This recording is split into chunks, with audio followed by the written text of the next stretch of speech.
చోట మొత్తాన్ని కడతా ఉంది ఫోటోలేగా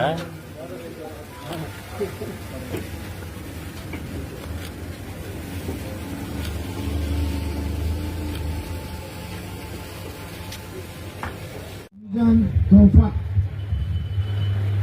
తీసుకోవడానికి ఇక్కడికి వచ్చినటువంటి మహిళామ తల్లులందరికీ కూడా నా హృదయపూర్వక నమస్కారం, రంజాన్ శుభాకాంక్షలు.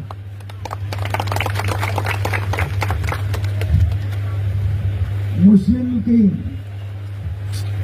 రంజాన్ చాలా ప్రధానమైనటువంటి పండుగ. ప్రపంచవ్యాప్తంగా కూడా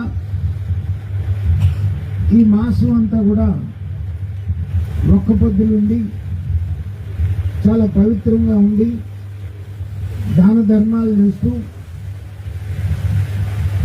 ముస్లిమ్స్ లో పేదవాళ్ళు కూడా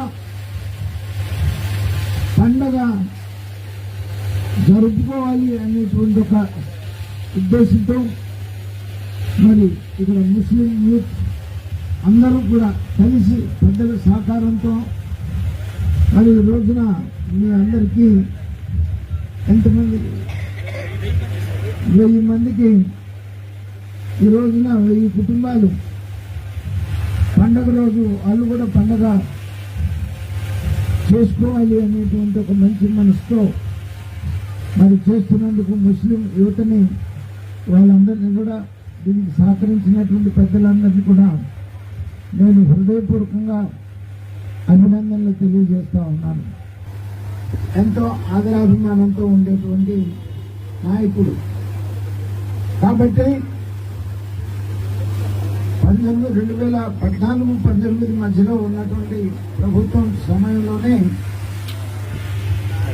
షాదీఖానా కూడా ఈ మధ్యనే నేను మంత్రి గారిని అడిగాను, మీరు ఈ రంజాన్ అయిపోయిందని వచ్చేసి ఆ కళ్యాణ మండపం ఓపెన్ చేయాల్సిందిగా ఆయన అడిగాను.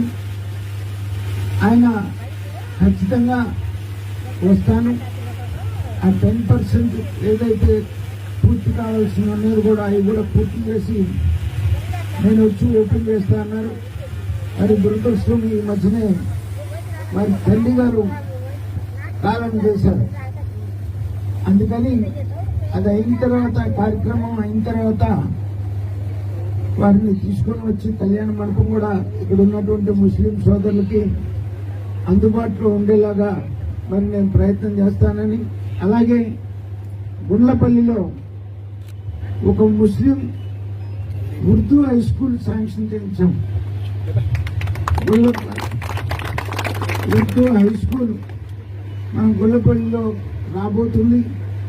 ఈ రకంగా అభివృద్ధి సంక్షేమ కార్యక్రమాలు ఇందాక చెప్పారు నాయకులు.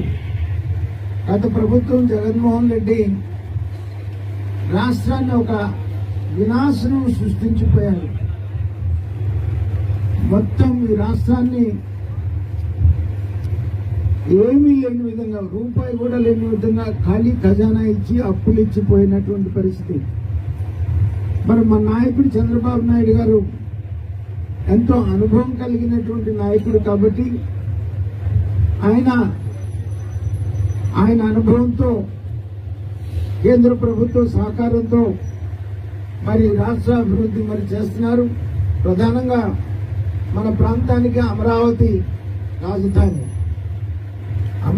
రాజధాని కనుక జరుగుతూ ఉంటే కొన్ని వేల కోట్ల రూపాయలు